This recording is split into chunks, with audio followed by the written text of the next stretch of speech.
my father always told me if you're going to do something, do it properly, otherwise don't do it at all. So I'm going to attempt the best Hereford close that ever was or ever will be until I close again. So I'm going to start with a quote just to open your minds. Each of us lives dependent and bound by our individual knowledge and awareness. All of that is what we call reality. However, both knowledge and awareness are equivocal, subjective and limited. One person's reality might be another person's illusion. We all live inside our own fantasies, don't you think? So this is what my close is about, right? I'm going to take you on a journey,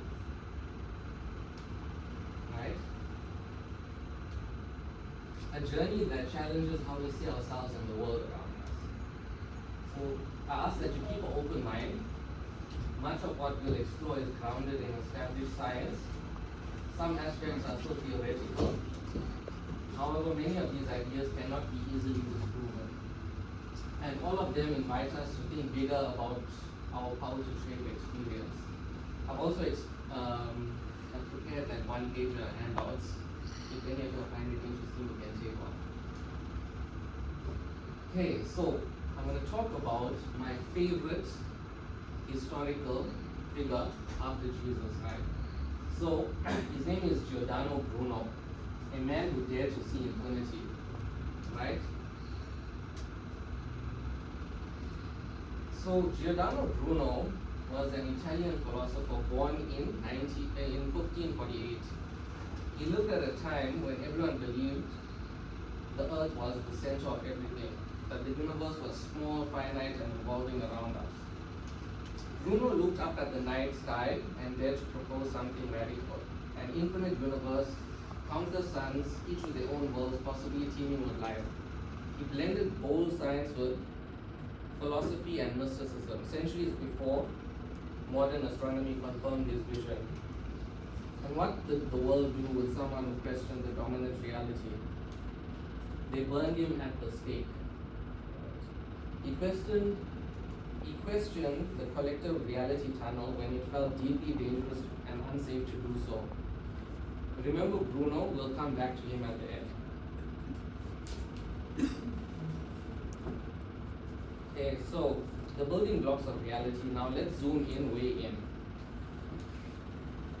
Matter. What is matter? Matter breaks down into molecules.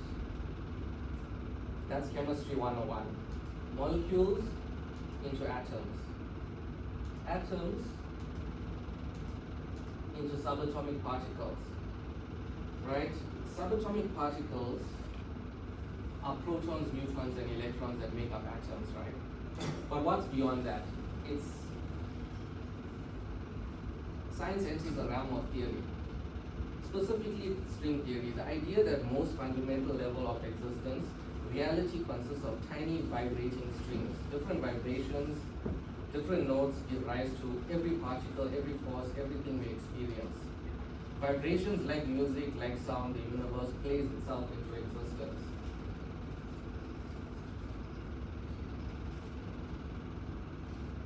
But here's the humbling part. Our senses, our eyes, ears, touch, perceive less than 1% of what actually exists. The visible light spectrum is a tiny sliver of what the full electromagnetic reality. We are literally blind to most of what is out there. This part of our default fantasy, our limited sensory tunnel, right? If our senses show us so little, our assumptions, imagination and inner states may access and influence far more than we realize. I didn't practice, sorry. So, another thing.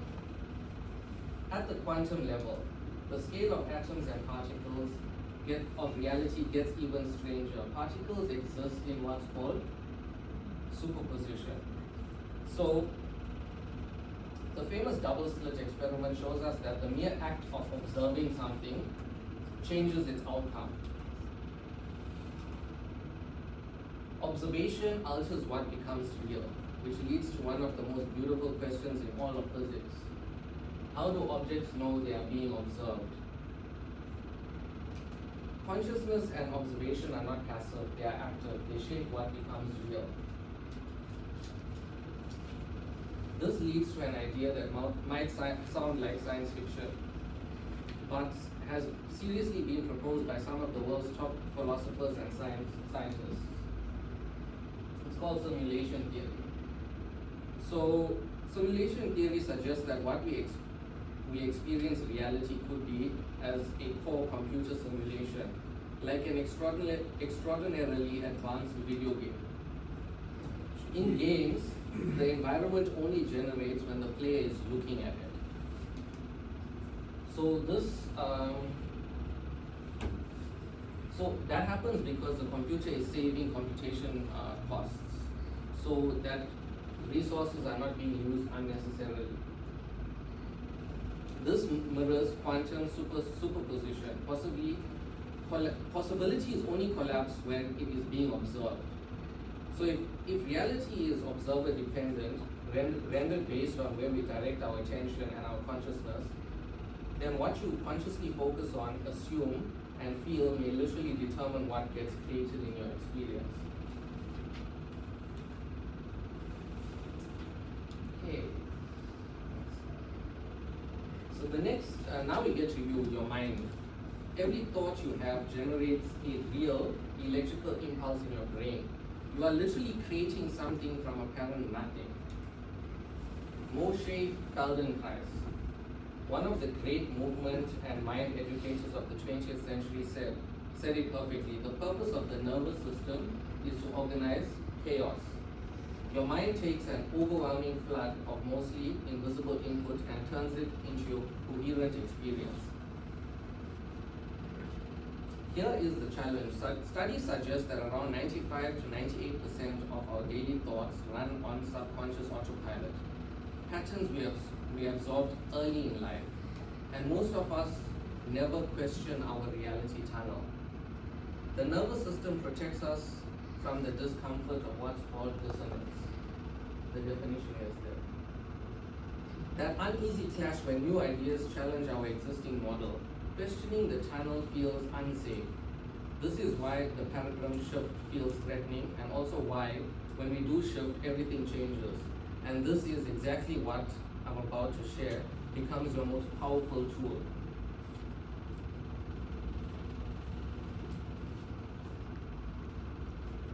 Okay, so this is your most powerful tool. It's called the law of assumption. This is the meat of my present, of my clothes. Whatever came before this was just to open your mind to receive this. So you all know, like when I started here at Hereford, I told Shabin in my interview, I started with absolutely zero. I was practically almost homeless like a year before that. So this is what I used to propel myself. So there's 10 principles in the law of assumption. Assumption shapes reality. You are always assuming. Right now, you hold assumptions about who you are, what is possible for you, how the world works. These quiet inner certainties, not dramatic declarations, but quiet background beliefs actively shape your perceptions, your decisions, and what opportunities you even notice. Like a violin string tuned to a specific note, it always vibrates at that frequency. Your persistent assumption is the tuning peg. Whatever you hold, life plays back that same melody. A woman assumed for years she was not a leader. When she deliberately shifted that assumption, acting, speaking, and carrying herself as a leader, her team began responding to her differently. Opportunities emerged and her identity transformed. The outer world matched her new inner certainty. What you persistently assume to be true hardens into your lived experience.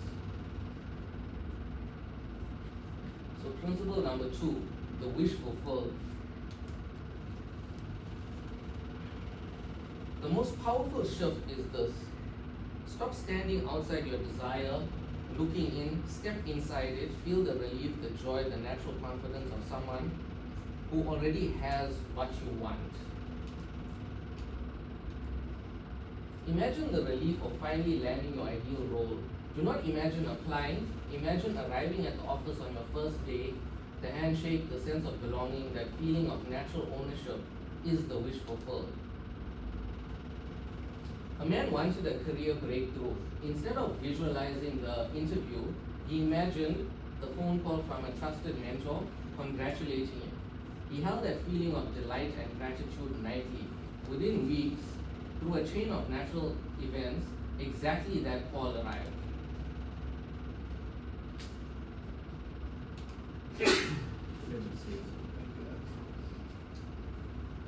So, principle 3, the state of consciousness. I call this the state.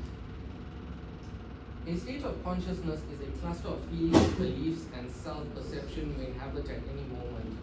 Certainty produces different outcomes than doubt. Confidence produces different outcomes than fear. You don't beg the radio to change, you move the dial. Like tuning a radio dial, each frequency broadcasts a completely different show. You do not beg the radio to change, you simply move the dial. Shift the state, change what you receive. Before an important presentation, instead of rehearsing nerves, step fully into the stage of someone who has already given it brilliantly. Feel their composure, their authority. That is the state you enter the room in. You are always in a state. The question is, are you choosing it consciously?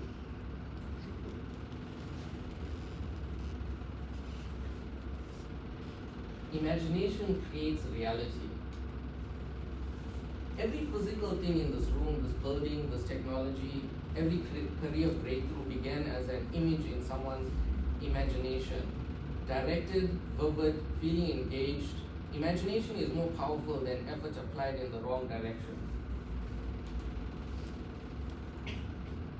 The architect builds the structure in their mind long before a single brick is laid. The complete picture exists in imagination first.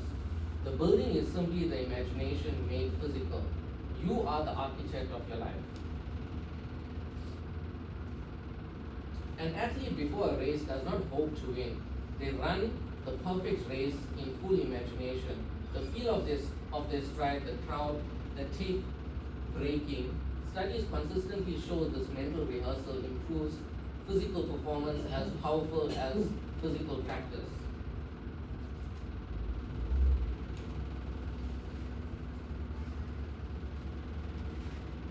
Okay. Feeling is the secret. Between your new assumption and its manifestation, the outer world may temporarily show more of the whole. This is the moment most people give up and conclude it doesn't work. But persistence means continuing to inhabit your chosen state, even when evidence contradicts it, until the inner change is so consistent it can no longer be denied expression. A letter sent without a stamp never arrives. The thought is the letter, the genuine feeling is the stamp. Without it, the message never reaches its destination. Two people repeat the same affirmation. One says it mechanically, the other pauses, breathes, and allows the genuine warmth of gratitude and certainty to arise. The second person consistently reports results. Feeling is the active ingredient. Think, but more importantly, feel it. Feeling is the language of your deeper mind.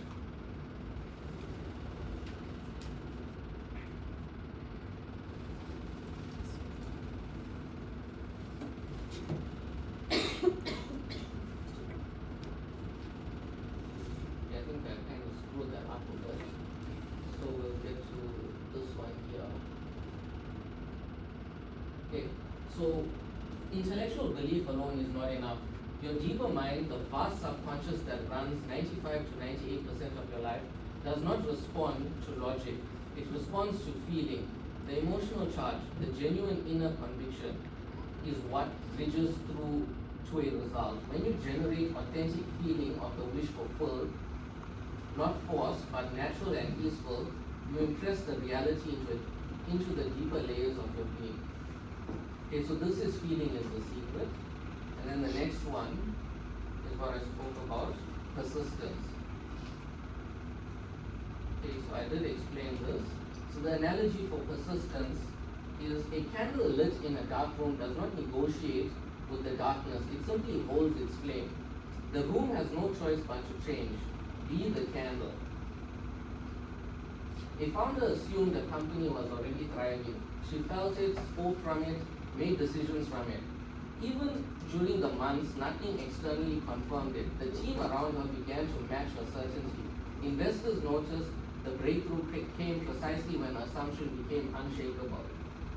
Hold your assumption steady, the world will test it. Hold it anyway.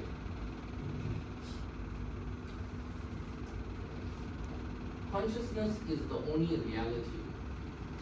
Everything you experience, your relationships, career, finances, is just a reflection of what you are consciously being.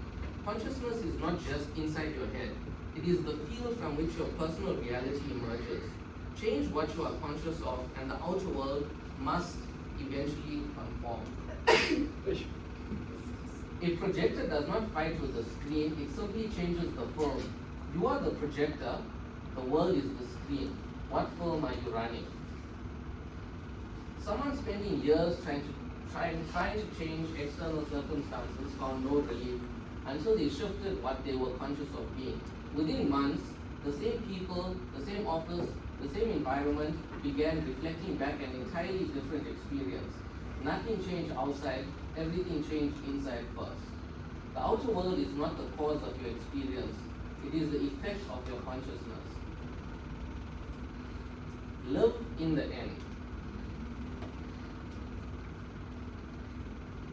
Most people visualize their desires as a distant future event. Living in the end means mentally and emotionally inhabiting your completed desire right now.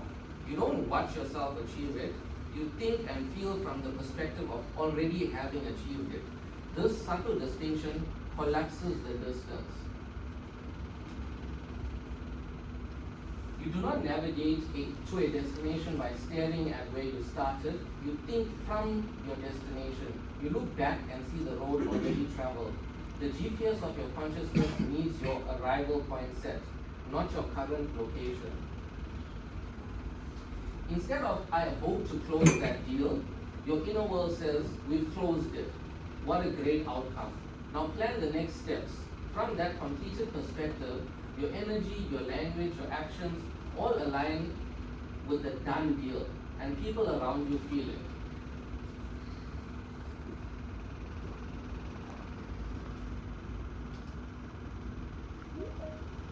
Revision.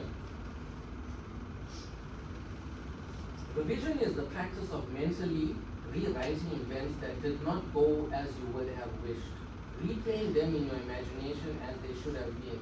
This is not delusion. Neuroscience confirms that imagined events and real events activate similar neural pathways. By revising a difficult moment each evening, you release its emotional weight and reprogram your subconscious trajectory forward. A film editor does not reshoot the footage.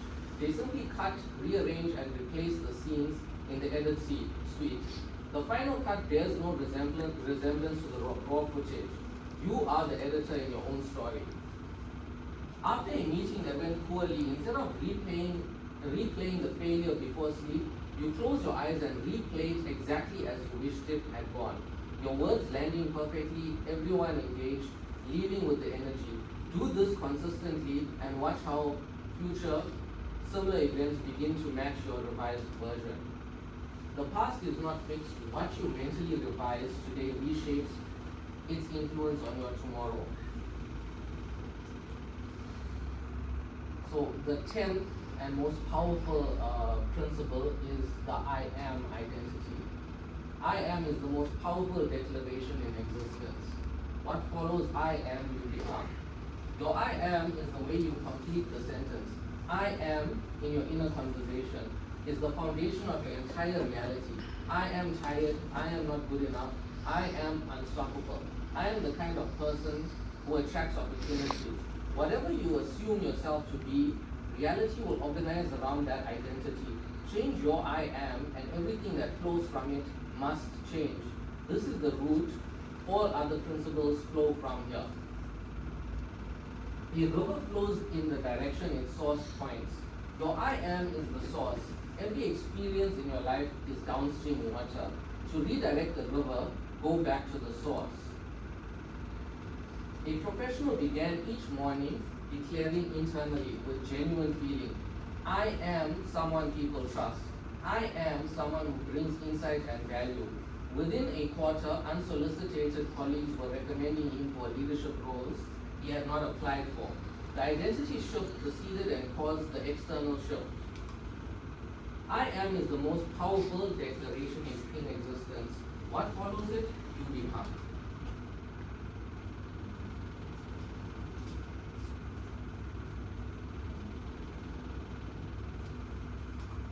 So, 10 principles, let me give them to you all at once. They're over here. These work together. They are not separate ideas, they are facets of one unified principle. Your inner world is the creative cause of your outer experience. So, you can see I got a path in here, so I'm almost done. So tying it all together, Bruno dared to see beyond the accepted reality tunnel of his era, and so can you. Science shows our senses perceive almost nothing. Vibration is the foundation of everything. Quantum physics proves that the observer shapes what becomes real. Your nervous system organizes chaos, and your assumptions determine how it organizes.